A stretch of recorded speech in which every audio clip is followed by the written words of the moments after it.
In digital Marathi, जनतेच्या हक्काचं व्यासपीठ।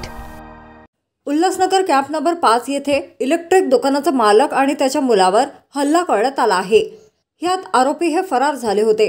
त्यानंतर आरोपी 16 जानेवारी रोजी जय भोले या हॉटेलमध्ये जेवण करत असल्याची माहिती पोलिसांना मिळाली होती। त्यानंतर पोलिसांनी सापळा रचून आरोपींना अटक केली आहे। कॅम्प नंबर 5 येथे रविवारी स्वामी शांती प्रकाश रोडवर असलेले संतोष इलेक्ट्रिकल दुकानात 2 तरुण हे सामान बदलण्यासाठी गेले होते। तेव्हा दुकानात करण सुखेजा हा होता। तरुणांनी करणला सामान बदलण्यासाठी सांगितले।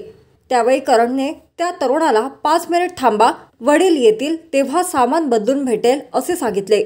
याचा राग येऊन त्या तरुणांनी करणला मारहाण करण्यास सुरुवात केली।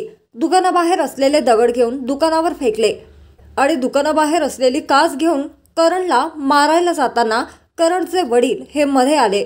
तेव्हा त्या तरुणांनी त्यांना देखील मारहाण केली। त्यानंतर गुन्ह्यातील आरोपी करण मडवी आणि चिनू मडवी हे जय भोले हॉटेलमध्ये जेवणासाठी आले असल्याची माहिती पोलिसांना मिळाली होती। त्यानंतर पोलिसांनी सापळा रचून दोन्ही आरोपींना अटक केली आहे। दिनांक 26/11/2023 रोजी फिर्यादी करण राजेश सुखेजा हा त्याचे संतोष इलेक्ट्रॉनिक्स या दुकानामध्ये बसला असताना यातील आरोपी करण दिनकर मडवी, चैनू चंदर मडवी असे पंख्याचे पाईप परत देण्यासाठी आले।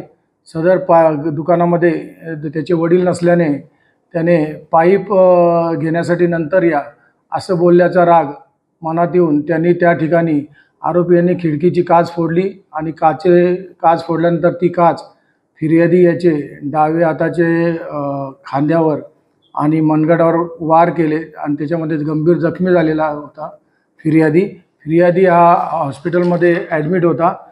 सदर आरोपीत हे गुन्हा केल्यानंतर फरारी होते।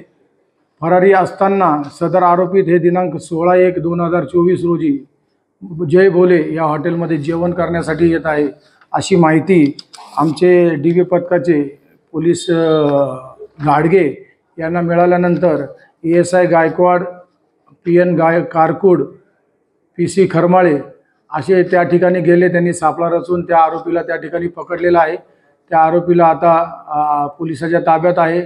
कोर्टामध्ये त्याला हजर केली असता त्याची 19/1/2024 पोलीस कस्टडी घेण्यात आलेली आहे। आरोपी ते मांगरूळ गावाचे राहणार आहे। वसार मांगरूळमध्ये राहणारे आरोपी आहे आणि त्याची गुन्ह्यांची काही पार्श्वभूमी नाही आहे।